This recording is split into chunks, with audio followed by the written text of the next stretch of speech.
The overall goal of this methodology is to identify the kinesin 1 cargos using fluorescence microscopy.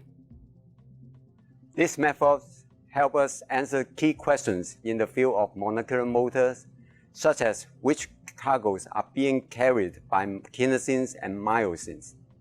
The main advantage of this technique is that the dominant negative KIT5B mutant can help us visually identify its cargo using fluorescent microscopy.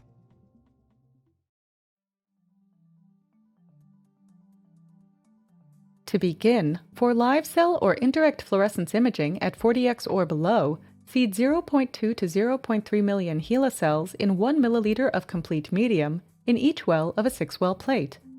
Grow the cells at 37 degrees Celsius with 5% carbon dioxide. For indirect immunofluorescence studies with magnifications above 40x, in a biosafety cabinet to avoid contamination, use absolute alcohol to wash cover glasses and stand them up in the wells of a 6-well plate to air dry. When the cover slips have dried, lay them down in the wells and seed 0.2 to 0.3 million cells in 1 milliliter of complete DMEM in each well of the plate.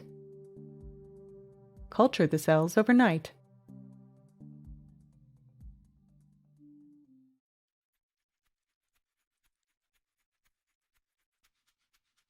The following day, inside a biosafety cabinet, use 0.1 milliliters of transfection medium to dilute 0.6 micrograms of a TD tomato-tagged wild-type or motorless KIF5B expression plasmid with or without a plasmid expressing a candidate cargo protein.